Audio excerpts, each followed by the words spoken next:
Il étudiait à peu près 20 heures par jour. Mais c'était aussi une disponibilité presque infinie. Je me rappelle encore Rav Kanievski en haut de son escalier, en train d'étudier, et des dizaines, en tous les cas, peut-être même des centaines des fois, de personnes lui posant des questions, l'un après l'autre, à la chaîne, et répondant.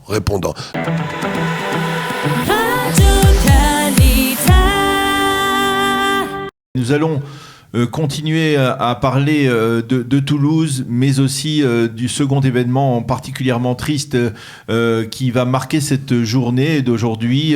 Il s'agit bien entendu des obsèques du Rav Chaim Kanievski.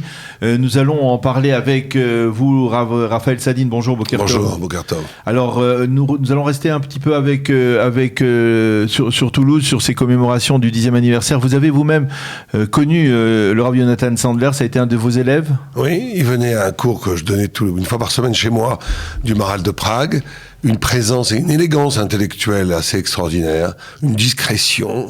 Je me rappelle, il notait pratiquement tout. Il ne parlait pas beaucoup. Je l'ai pas beaucoup connu en vérité parce qu'il était très discret, mais avec une présence et les petites, les peu nombreuses interventions et questions qu'il posait étaient toujours d'une profondeur et d'une précision qui m'avait impressionné déjà à l'époque. Un être exceptionnel, d'une grande douceur, d'une grande profondeur, d'un grand amour de la Torah, d'une grande pureté, d'une simplicité mêlée à une profondeur. C'était tout à fait extraordinaire de côtoyer un tel élève qui a été pendant quelques mois, qui venait de façon régulière au cours que je donnais sur le Maral de Prague. Eh bien entendu, donc, le souvenir du Rav Jonathan Sandler, de ses deux fils, Arié Gabriel et de Myriam Monsonego, sera évoqué aujourd'hui donc à Toulouse lors de ces commémorations en présence du président de l'État d'Israël, Yitzhak Herzog, et du président français Emmanuel Macron.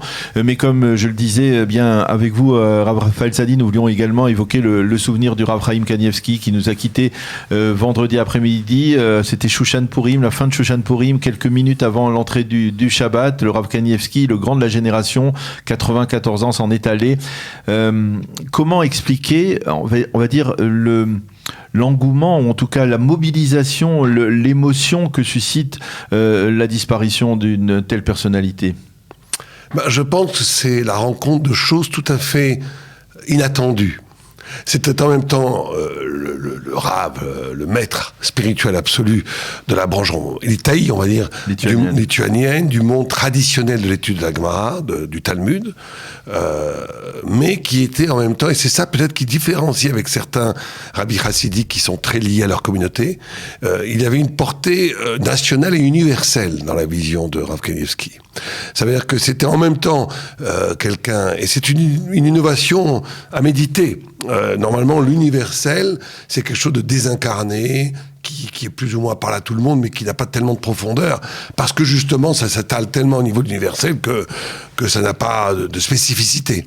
Rav Kanievski, Zecher Tzadik Lebracha, était capable d'allier, en même temps, on va dire la profondeur et presque le poids énorme d'une tradition talmudique très religieuse, d'ailleurs très haridi, très orthodoxe, qui s'inscrivait dans un patrimoine culturel, spirituel, mystique, sans jamais, bien entendu, dévier d'un pouce.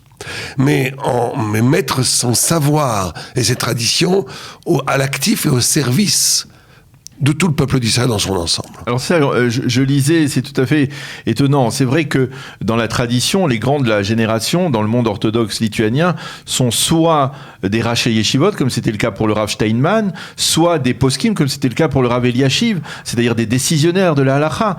Or lui, il était ni l'un ni l'autre, et je lisais aussi tout à l'heure que certains le considèrent comme le premier admour, c'est-à-dire le premier rabbi du monde orthodoxe, et d'autres le premier baba du monde, comme s'il était aussi fidèle à cette tradition de bénédiction que l'on fait dans le monde séfarade. C'est cette universalité-là dont vous parlez? C'est tout à fait vrai. Ce que vous dites est vrai.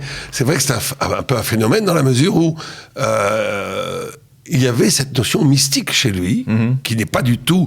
Le monde lituanien est un monde de Gemara, intellectuel, très poussé, d'analytique. Et il avait bien entendu ça, c'était un des plus grands, si ce n'est le plus grand talmudiste, en tous les cas des 30, 50 dernières années. Mais il avait cette dimension d'amour avant tout. Et sa femme, c'était pareil. Hein. Sa femme, moi, une fois, j'ai été voir Rav Kanievski, je me retrouve en bas de chez lui avec des femmes en jean, des ongles rouges, des cheveux colorés. Mais je me suis trompé d'adresse. C'est pas possible. Et il y avait toute une bande de femmes comme ça, de Beersheva, de partout, copinant avec madame la Rabbani Kanievski, dans des sourires, ils se tutoyaient, ils s'embrassaient et tout. Ils étaient là pour le peuple d'Israël. Et le fait d'être là pour le peuple d'Israël, c'était en même temps une étude incroyable. Il étudiait à peu près 20 heures par jour. Mais c'était aussi une disponibilité presque infinie. Je me rappelle encore Rav Kanievski en haut de son escalier, en train d'étudier, et des dizaines, en tous les cas, peut-être même des centaines des fois, de personnes lui posant des questions, l'un après l'autre, à la chaîne, et répondant, donnant des bénédictions, bois. À la fin, il disait bois, il y a tout le temps. Bracha v'atzlacha, bénédiction et réussite. Il était là pour donner au peuple juif. C'était, comme on va dire, j'aurais un vecteur. Ça veut dire qu'il était branché avec Dieu dans son étude permanente.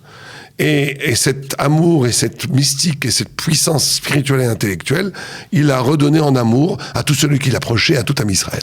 Est-ce qu'il n'y a pas aussi une notion, et c'est important dans le monde orthodoxe, de yichus, c'est-à-dire l'ascendance, on va dire, le fait que son père était déjà un grand de la génération, le Stapler, son beau-père était aussi donc le père de la rabbinite Kanievski, c'était le Rav Yosef Shalom Eliashiv, son oncle c'était le Chazon Ish, c'est-à-dire c'est quand même une famille, ce que l'on peut appeler, on va dire, l'aristocratie du monde orthodoxe, si on peut dire cela comme ça. Oui, complètement, c'est vrai.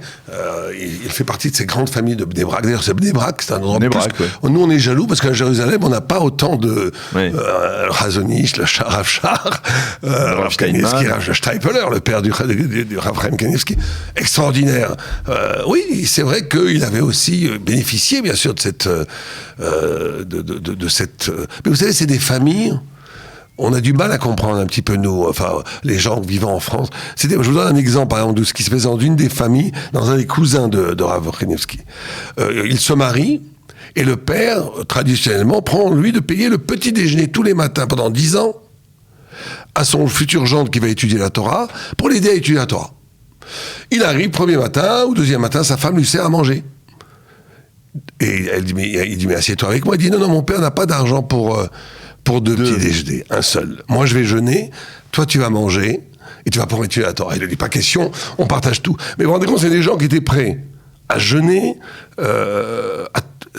on a du mal à comprendre. On a du mal à comprendre, mais il faut bien apprécier cela au moins. Ce sont des gens qui donnent leur vie entière, leur capacité intellectuelle, leur argent, leur réussite sociale. Des gens qui auraient pu être des immenses ingénieurs ou des immenses chefs d'entreprise, qui ont des capacités intellectuelles incroyables, qui sacrifient tout pour une seule chose, pour étudier la Torah jour et nuit, pour par cela être en dvekout, ça veut dire en fusion avec le divin, et par cela être un vecteur de bénédiction pour tout le peuple juif. Oui. Il faut apprécier et admirer cela. Il y a aussi cette notion d'humilité et on va dire de modestie même dans le comportement de la vie de tous les jours. C'est-à-dire, il n'étudiait la Torah. C'est un peu comme le Rav Eliashiv ou le Rav Steinman qui vivaient dans des appartements totalement vétustes. Je me suis déjà allé au domicile du Rav Kanievski et du Rav Steinman. C'est tout à fait impressionnant. C'était des petites 2 pièces vétustes, un lit de ce qu'on appelle les lits primaires de la gente juive. Comment, c'est-à-dire, c'était pour eux, la Torah, il n'y avait que cela qui comptait? Je dirais pas ça. Bien sûr qu'avec la Torah qui comptait. Mais ils n'ont pas besoin de superflu. Ouais. Bien sûr qu'ils mangeaient Shabbat. Rav Kanievski aimait bien manger. Bien sûr qu'il y avait des amis, de la famille Shabbat. Bien sûr qu'il jouissait de la vie. Mais il n'a pas besoin de dernier computer, de dernière voiture. Ça, c'est une vie artificielle, superficielle, de vivre. Ils sont dans l'essentiel. Rav Steinman, c'était Rav Kanievski, quand on voyait leur appartement. C'est des gens qui manipulaient des dizaines de millions d'euros pour donner des dons. Jamais, ils n'ont jamais pris un sou pour eux. C'est incroyable. Shach, quand il n'a plus pu enseigner à la fin de sa vie, il a voulu quitter la Yeshiva, il avait un appartement de fonction. Il dit, non, j'enseigne plus. On a été obligé de le forcer pour rester. C'est des gens qui ne prennent rien pour eux, qui donnent. Vous savez, plus on dit, Tsalem Elohim, l'homme ressemble à Dieu. Plus quelqu'un est petit, plus il prend, comme un enfant qui a besoin de tout pour vivre. Plus quelqu'un est grand, plus il donne. Ces rabbanim sont des grands parce qu'ils ont passé leur vie à donner.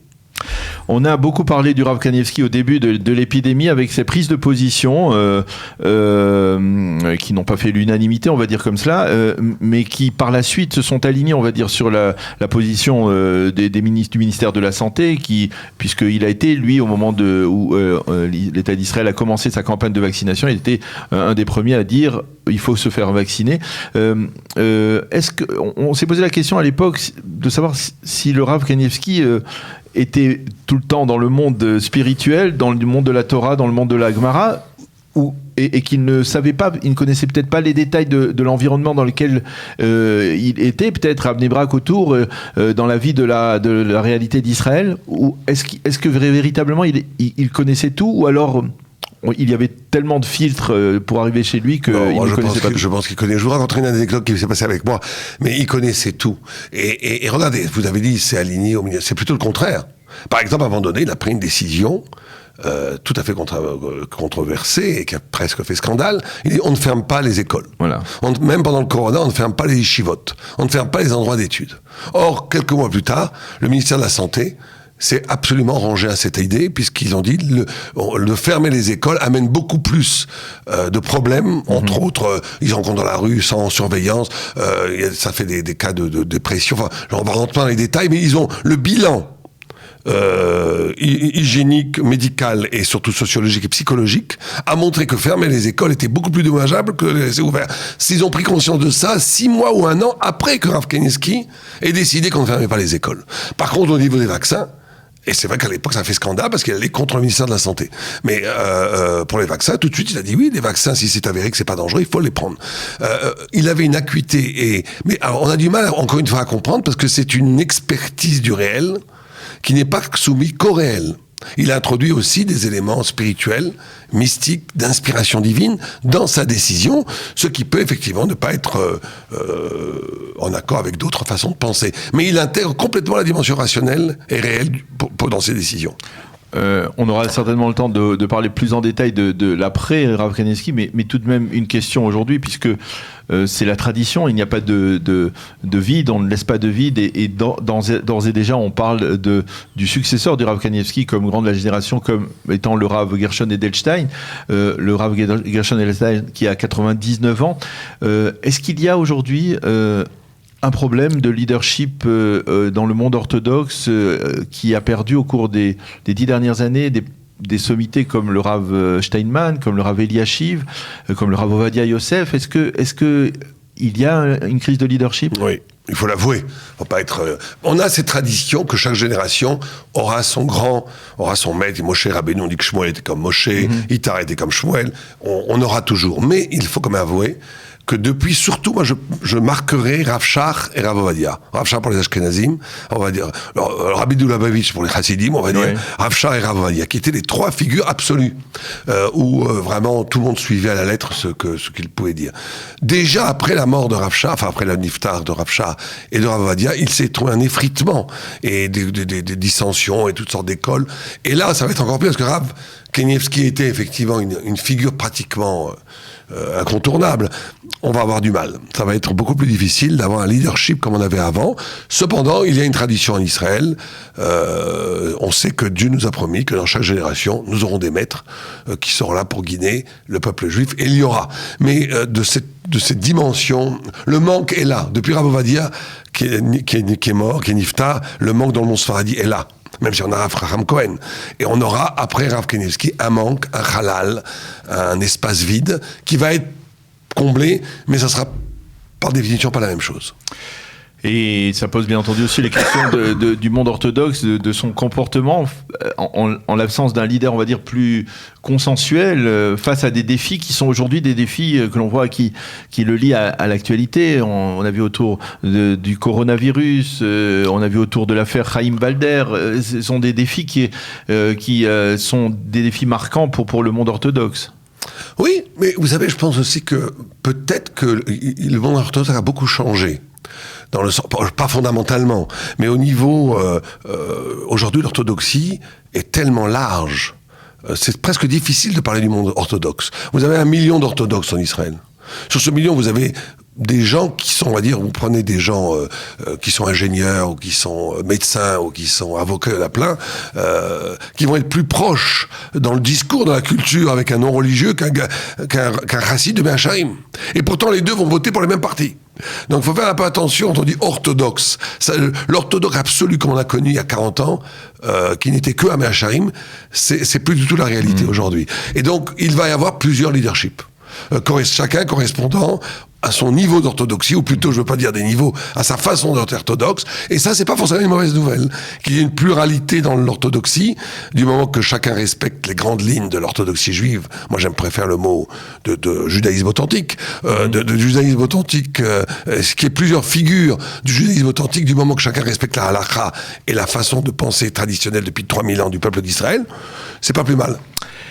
Eh bien, Rav Raphaël Sadine, merci beaucoup d'avoir accepté d'abord d'évoquer le souvenir du Rav Yonatan Sandler, Zichrono Livracha, et d'avoir tellement bien décrit la personnalité hors du commun du Rav Chaim Kanievski. Est-ce que je dois juste une anecdote de 30 secondes? Allez-y. J'ai été voir 3 fois Rav Kanievski.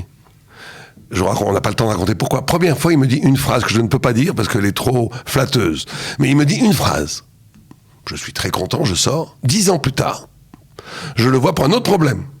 Il ne m'a pas reconnu, c'est impossible, parce qu'il y a 100 personnes par jour pendant 10 ans. Il me dit la même phrase. Quand je vous disais qu'il voyait les choses, on ne va pas dire qu'il n'est pas en... Il était capable, il avait ce qu'on appelle l'inspiration divine. Eh bien, merci encore Rav Raphaël Sadine d'avoir été avec nous ce matin, en cette matinée. Une journée donc difficile à double titre en raison des obsèques du Rav Chaim Kanievski, Zecher Tzadik Livracha, et des commémorations du 10e anniversaire de l'attentat de l'école Otsara Torah à Toulouse. Merci encore et à bientôt.